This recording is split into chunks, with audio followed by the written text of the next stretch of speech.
Miss Saigon was one of the primary reasons that I will never see a show at here. Oh, really? Yes. Oh, wow. When Tony was I guess a ninth grader, they had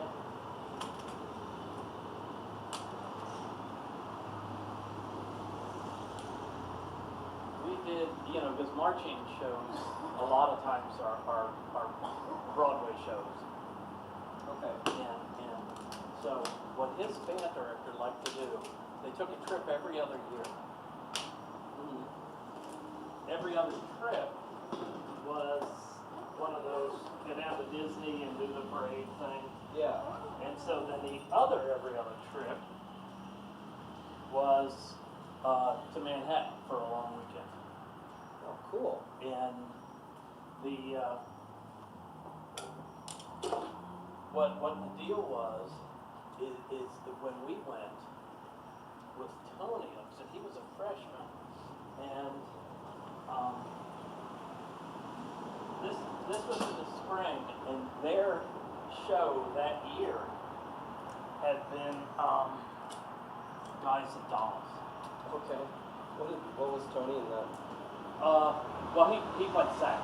He wasn't. Yeah, no, it was a marching band show. Okay. I'm sorry.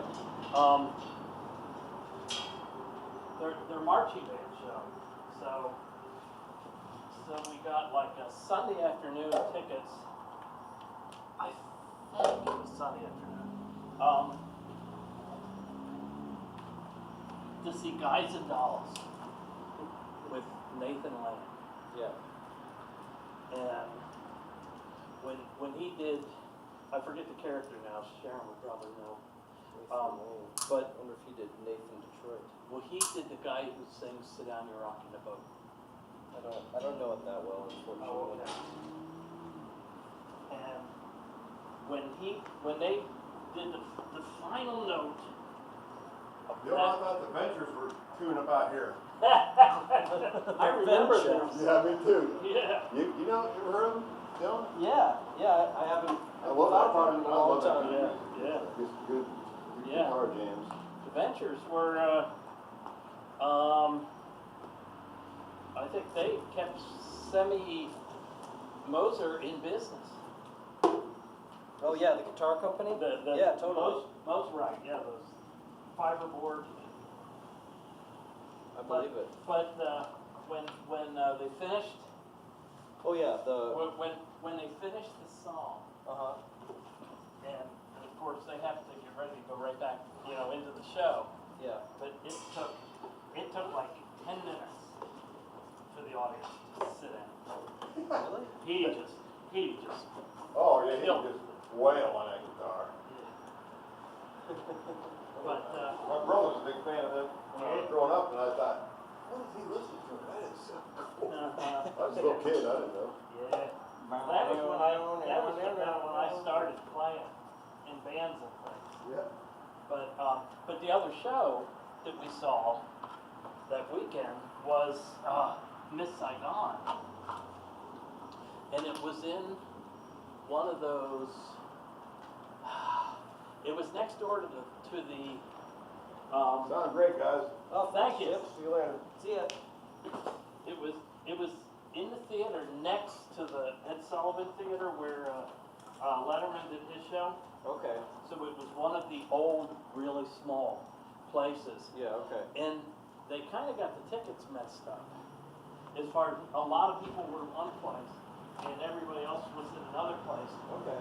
And Jackie and I ended up in the 5th row, which was unbelievable. I mean, the show was such a wonderful show. Yeah. And when that helicopter came down, I mean, I didn't know anything about it, and all of a sudden that thing drops down there. It's like, yikes. But,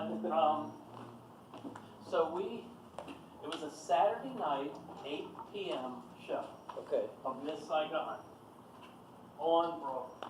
All right. Like I set in one of the old small theaters. Those nice old theaters. Yeah, and I think it cost us about $70 a seat. Okay. All right. When Miss Saigon came to Cincinnati, we paid like $85 for the second balcony. Oh man. And Yeah. it's like, you know, Yeah, you're just not worth it. they'll charge you for it. Yeah. I know. I'm kind of a cheapskate, so it's got to be pretty special to go out and pay that kind of money. Yeah.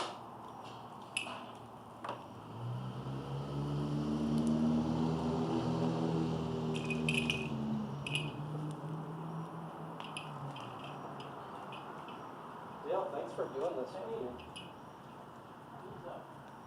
Oh, fun and interesting evening. I hope you had fun. Yeah, I did. And you've never done stuff like that before? No.